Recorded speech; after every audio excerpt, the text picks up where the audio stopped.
et ce ferment ne peut pas s'épanouir uniquement que dans le bonheur. Et c'est précisément dans les contradictions, dans les frictions, que naissent peut-être les choses intéressantes. Et ce que dit Confucius est très juste. Quand on n'est pas confronté à l'adversité, on ne peut pas s'épanouir. Alors vous avez bien connu cela, l'adversité. Si vous me permettiez, Claude Samuel, Oui. vous et moi, nous évoluons bien dans l'adversité. Et on ne peut pas l'éviter. Il faut se battre. Il faut se battre. Alors à quel moment, revenons à votre histoire personnelle, à quel moment avez-vous décidé, ou bien votre famille a décidé pour vous, le départ d'Hanoï, la grande route vers Paris? Et pourquoi? Vers l'âge de 13 ans, mon père décidait de m'envoyer à Hanoï. Pardon, de Hanoï décidait de m'envoyer donc à Paris faire les études. Bien sûr, j'étais très heureux parce que dans ce carcan que j'ai vécu à ce moment-là à Hanoï était très étriqué. Le Vietnam était sous domination étrangère, en l'occurrence française. Et le fait pour moi de pouvoir aller à Paris, en France, terre de liberté et des droits de l'homme, m'enchantait. Non, mais c'est un peu contradictoire ce que vous dites. La France occupait le Vietnam, vous vouliez échapper à l'occupation et vous venez en France. Eh bien, écoutez, le colonialisme français n'a presque rien à voir avec la France. Et tous les Vietnamiens vous le disent. Et en arrivant en France, vous avez eu ce sentiment de liberté? Oui, tout à fait. Ce sentiment de liberté et ce sentiment d'un certain respect qu'on a vis-à-vis de vous. Mais c'est très important. Et savez-vous que je n'ai pas pu prendre un billet de première classe parce que c'était réservé aux Français. Oui, c'est en 1953, hein, c'est authentique. Vous étiez perdu en arrivant à Paris, vous étiez désorienté. Vous avez souvenir de votre arrivée à Paris? Désorienté, non, mais puisque j'aspirais à être en France pour pouvoir donc m'épanouir,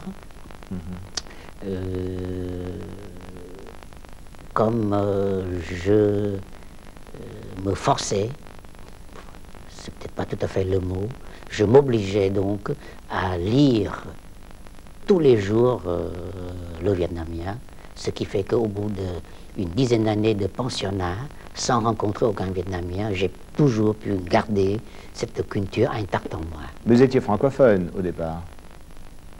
Très peu. Ah oui. Et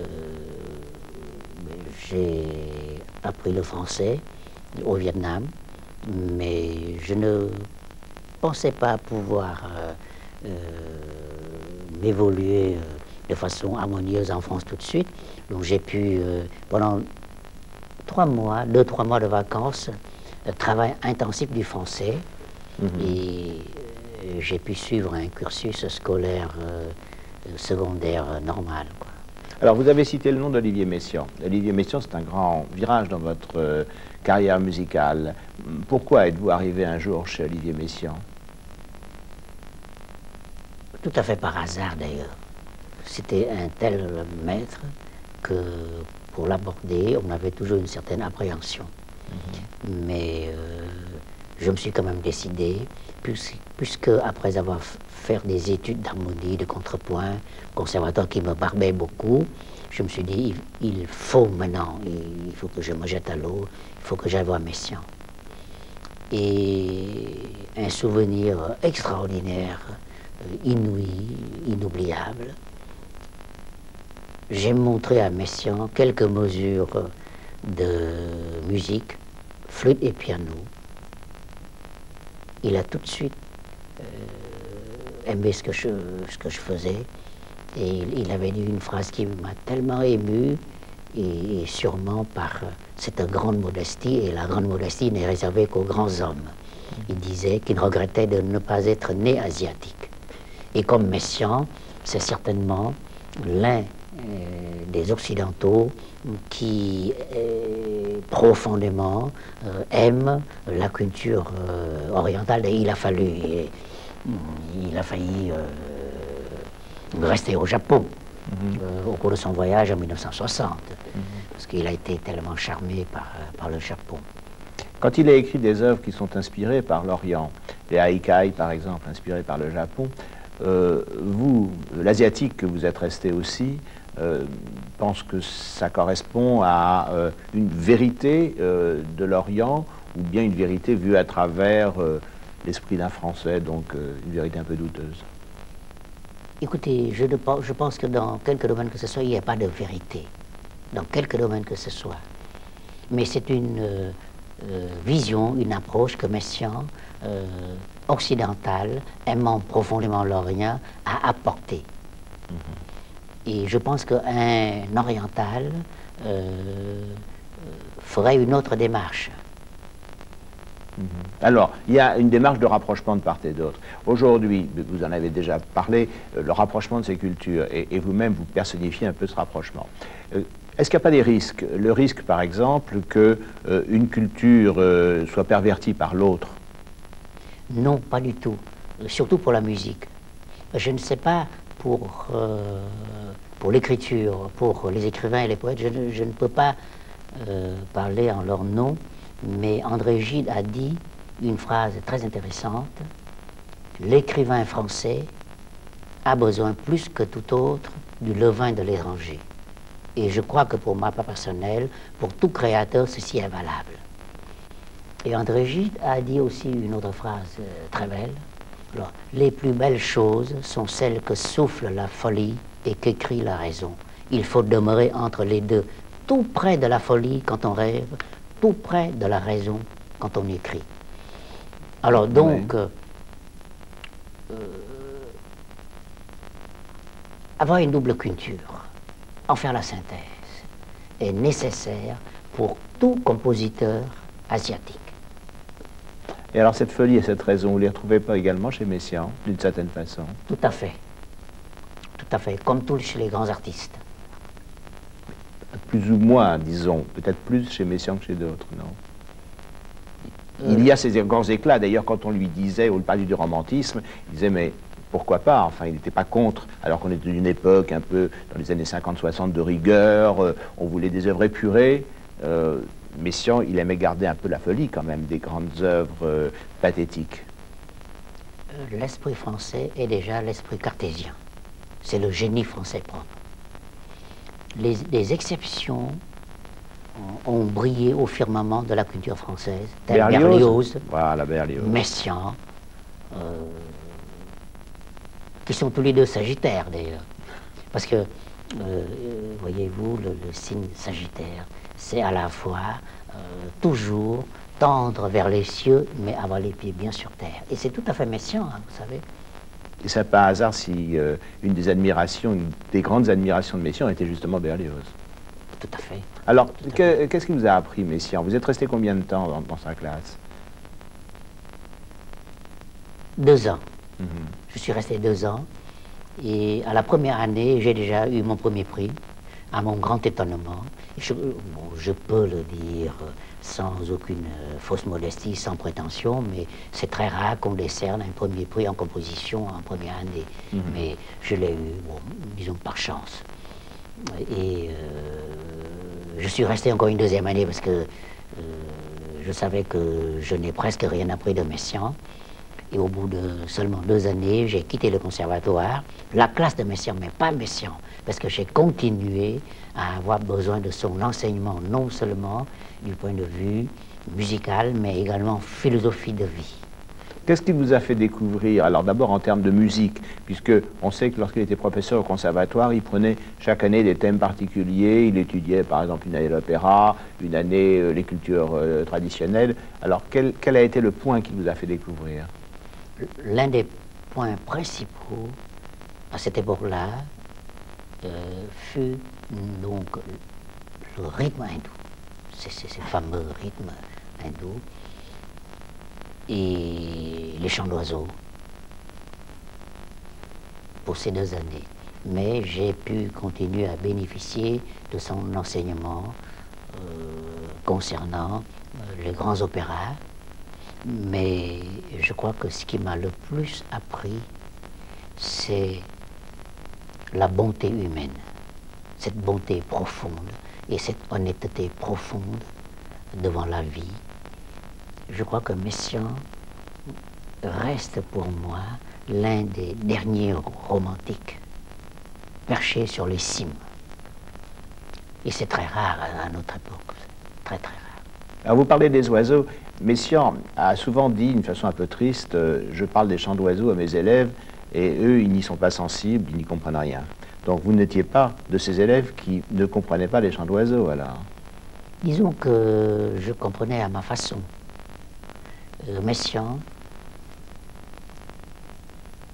entendait, voyait les couleurs quand il écoutait la musique. Je pense qu'aucun de ses élèves jusqu'à maintenant n'a pu voir les couleurs en entendant la musique. Mais lui, il voyait. Moi, je le comprenais. Et quant au chant d'oiseaux, personnellement, je crois que c'est une approche transcendantale qu'il a donnée au chant d'oiseaux. Et puis alors les rythmes, vous les signalez. Oui. Alors bien entendu, la musique classique européenne, sauf quelques exceptions, n'est pas une musique avec de très très grands raffinements rythmiques, Messiaen était le premier à le dire, exception faite pour Mozart notamment. En revanche, les rythmes d'Orient sont très très complexes. Est-ce qu'il y avait chez vous cette fibre orientale qui vibrait un peu davantage que chez d'autres à propos des rythmes? Écoutez, c'est tout à fait normal que, du point de vue rythme et temps, en Occident, il y a plus de subtilité, car c'est le côté linéaire qui prime. En Occident, avec l'avènement de la tonalité, c'est le côté vertical qui prime. Donc on ne peut pas tout avoir. Et comme la musique contemporaine, déjà avec Debussy, qui admirait beaucoup déjà la musique balinaise et vietnamienne, quand il était à l'exposition universelle, c'était, je crois... 89. 80, voilà. 1889. Oui, oui, bien entendu. 1889, oui. Et alors avec Messiaen et Stravinsky, s'est opéré donc cette synthèse, à la fois le côté vertical et linéaire. Et je dirais même peut-être plus linéaire. D'ailleurs, l'influence de l'Orient a été très forte avec l'éclatement de la tonalité. Ce qui fait que c'est tout à fait normal que le rythme en Occident a été, pas occulté, mais disons, a pris une moindre importance par rapport à l'Orient. Alors, votre double culture, on peut parler de double culture, votre double culture vous fait entrer de plein pied dans cette rencontre, sous cette superposition entre le vertical et l'horizontal. Je pense, oui, je pense. Mais ce qui est peut-être intéressant, c'est le côté écoute intérieure. Vraiment une écoute intérieure. Expliquez-vous quand même. Voyez-vous, l'art,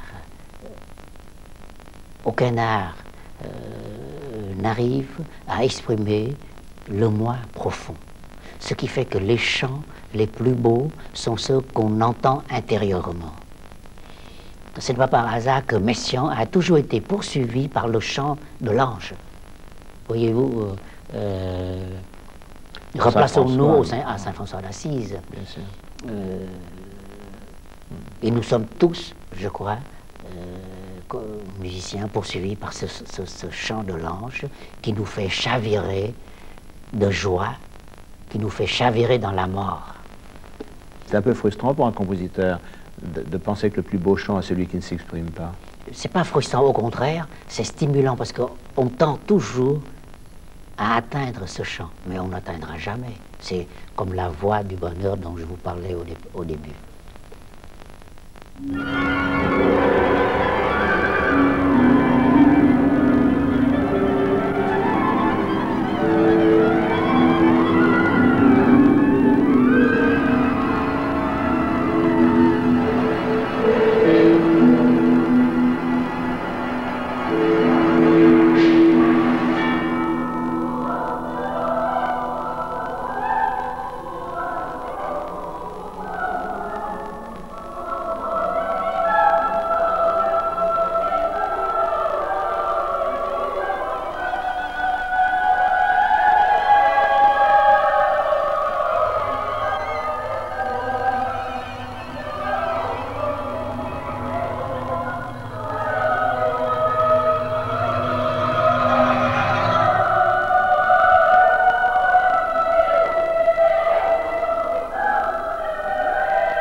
Cette musique que nous venons d'écouter, c'est le début d'une de vos œuvres, Les Enfants d'Isieux, opéra, oratorio, vous nous parlerez de la forme, mais Les Enfants d'Isieux, rien que ce titre évoque une grande page d'histoire et une page douloureuse, bien sûr, et vous avez écrit cette œuvre. Alors, pourquoi, dans quelles conditions, et quelle a été la résonance de ce drame des Enfants d'Isieux pour vous?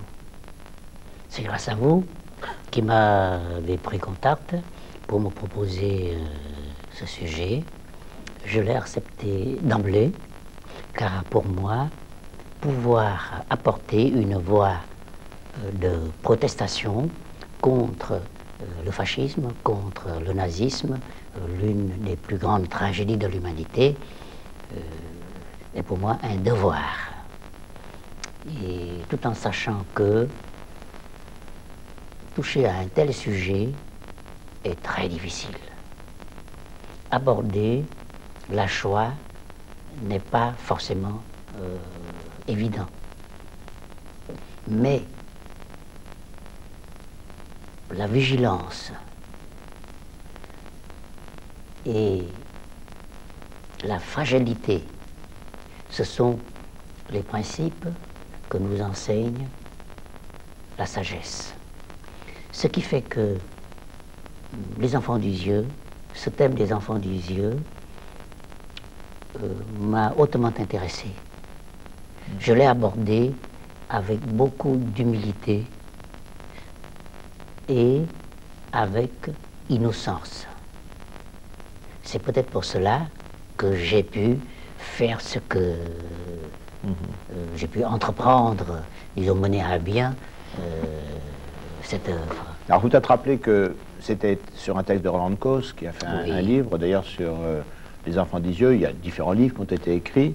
L'œuvre a été créée également à l'occasion du 50e anniversaire de ce drame, en 1994, donc c'est assez récent, avec l'Orchestre Philharmonique de Radio France et le chœur des enfants de Radio France et la maîtrise. Et ça a été même sur disque, Grand Prix du disque. C'est quand même une date importante pour vous, cette œuvre? Une date très importante. Et là encore, il y a une configuration de double culture. Parce qu'avec le texte de Roland Coss, j'ai greffé là-dedans des mots et des phrases vietnamiens.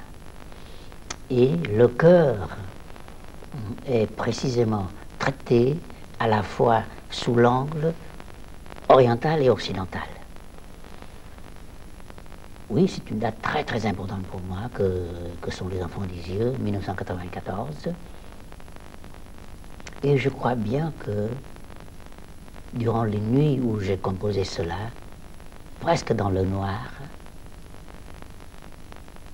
peut-être que les Enfants d'Isieux sont revenus guider ma main. En tout cas, c'était pour moi le souhait le plus profond. C'est qu'il soit avec moi, que je reste pur et innocent et naïf, afin de produire une œuvre qui ne trahira pas la Shoah. Vous pensez que l'artiste, le musicien notamment, doit témoigner dans son époque et prendre parti d'ailleurs dans les conflits politiques de son temps? Il ne doit pas. Il le fait tout naturellement. Même s'il s'enferme dans sa tour d'ivoire, nul n'échappe aux contingences de la vie. Mais il le fait de façon transcendée. Et alors, à un moment donné, le compositeur est sur la place publique. Il a un dialogue direct avec un grand public. Et à ce moment-là, bon, il n'y a plus de tour d'ivoire. Mais non, il est exposé, je dirais heureusement, à l'approbation et du temps et du public. Et je crois que c'est ce qu'il souhaite. C'est de pouvoir laisser quelque chose, laisser quelques traces. Mais rien ne résiste au temps. Guillaume de Machaut, avec sa messe Notre-Dame, était très écouté, était considéré je parle pas le public, comme l'un des très très grands compositeurs occidentaux, mais on l'écoute moins.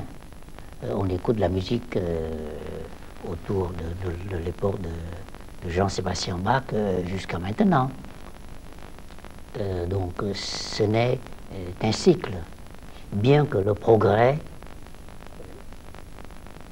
d'aucuns disent que ce n'est qu'un retour, éternel retour.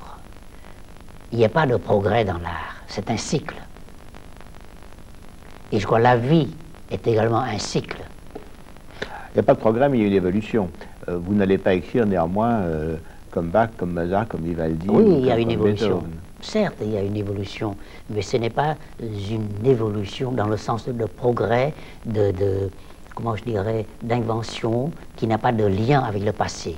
Je pense qu'on ne peut pas méconnaître le passé, je parle du passé culturel, si on veut créer.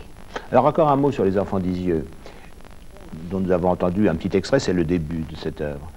Mais Les Enfants d'Isieux, c'est d'une certaine façon un opéra, qui n'a pas été représenté, peut-être le sera-t-il un jour, qui a été donné en version de concert. Est-ce que vous pensez que sur une scène, on peut représenter ce drame? C'est-à-dire qu'un sujet comme celui des Enfants d'Isieux peut être un thème d'opéra au sens traditionnel de ce terme? Tout à l'heure, je parlais d'innocence, de naïveté et de pureté.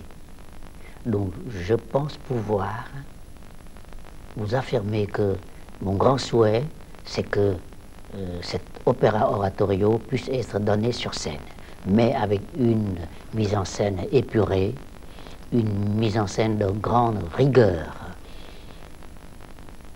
Ce ne sera pas une mise en scène habituelle qu'on fait concernant les opéras aussi bien classiques que contemporains. Car Les Enfants d'Isieux sont pour moi d'abord une prière, mais au sens large du terme. Et Messiaen, précisément, je reviens encore à Messiaen, d'emblée, il m'a défini comme compositeur religieux. Bon, ceci n'a rien à voir avec une église, mais peut-être a-t-il senti le côté sacré. Il y a un côté sacré dans ma musique. Alors ce côté sacré est également lié à la politique.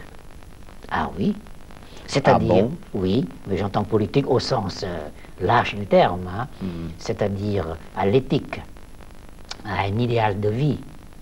Quand un compositeur, un créateur écrit pour chanter l'homme, pour que l'homme s'élève, pour que l'homme puisse avoir une volonté de recherche de l'utopie, de pouvoir s'élever dans les lointains. C'est cela la politique. Pour nous, créateurs, cela n'a rien à voir avec la politique. Avec les jeux politiques. Absolument pas, cela n'a rien à voir. Vous dites sacré, j'aurais dit aussi, mais je ne sais pas si ce mot vous l'acceptez, que votre musique est aussi très souvent un rituel. Je dirais engagé. Je dirais engagé. Écoutez, ceci n'est pas du tout une comparaison, je ne me permettrai pas. Mais Beethoven a toujours été saisi par ce désir d'idéal. C'est pour ça qu'il souffrait beaucoup. Donc, une musique engagée est une musique sacrée. Il n'y a pas de frontières. Et il est vrai que dans la vie, on aime, pour faciliter les choses, cataloguer les gens, surtout les artistes. Et une fois défini, il est difficile pour un créateur de sortir de la définition qu'on lui a donnée au début. Mais un artiste est très complexe. C'est pour ça qu'il souffre beaucoup. Je parle toujours de souffrance, mais Beethoven a dit